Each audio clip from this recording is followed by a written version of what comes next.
भोले की कृपा के लिए क्या देवी देवता तो क्या राक्षस। वह अपनी शरण में आए सभी श्रद्धालुओं पर न केवल कृपा करते हैं बल्कि उन्हें मनोवांछित फल भी प्रदान करते हैं।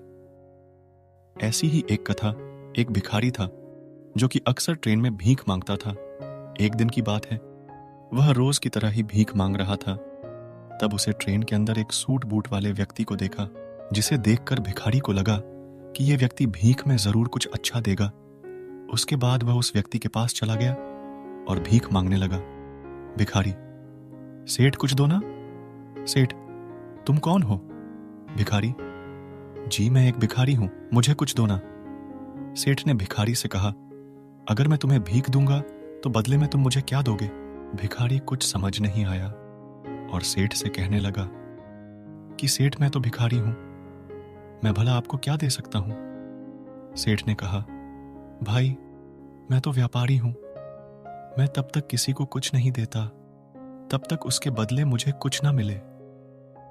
उसके बाद सेठ का स्टेशन आ गया और वह उतर गया, लेकिन उसकी कई बातों से भिखारी सोच में पड़ गया और सोचने लगा कि क्या इसीलिए उसे कम भीख मिलती है, क्योंकि वह भीख के बदले लोगों को कुछ दे नहीं पाता।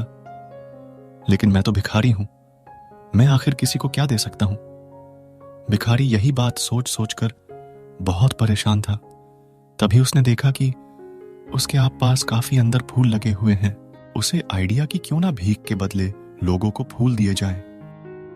अगले दिन से भिखारी ने भीख के बदले लोगों को फूल देना शुरू कर दिया, जिससे खुश होकर भिखारी को भीख में काफी इजाफा होने लगा।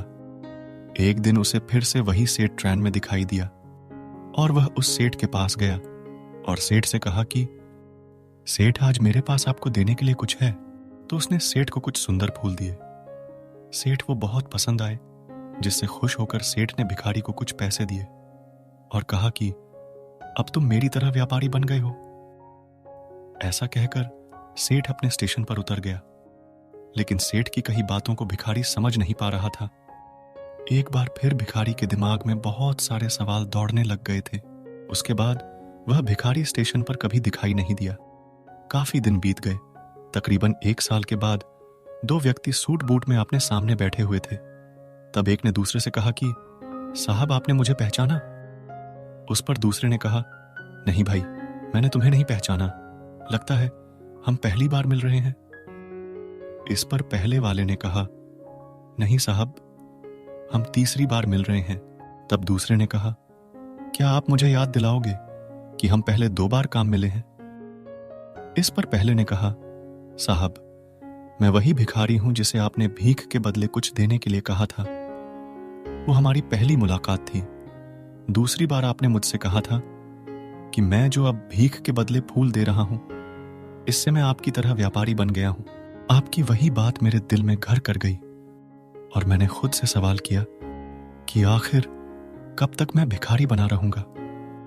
उसके बाद मैं अब फूलों का व्यापारी बन गया हूं और आज मैं अपने व्यापार के सिलसिले से ही शहर जा रहा हूं। यह बात शायद मुझे कभी समझ नहीं आती, लेकिन आपके द्वारा बोले गए शब्दों ने मुझे मुझसे मिला दिया। अब मन जान गया हूं कि मैं कौन हूं, जिसका नतीजा यह निकला कि मैं फूलों का बहुत बड़ा व्यापारी बन गया। आपने मुझे पहली मुलाकात में प्रकृति का नियम समझाया कि हमें तभी कुछ मिलता है जब हम कुछ देते हैं। लेन देन का नियम जो आपने मुझे समझाया, यह सच में काम करता है, लेकिन उसके बाद भी मैं खुद को हमेशा भिखारी ही समझता रहता। अगर आपने मुझे दूसरी मुलाकात में मुझे यह एहसास नहीं करवाया होता कि मैं एक व्यापारी हूं। भारतीय मुनीषियों ने इसीलिए स्वयं को जानने पर सबसे ज्यादा जोर दिया है। और कहां है? अब बस समझ की बात है।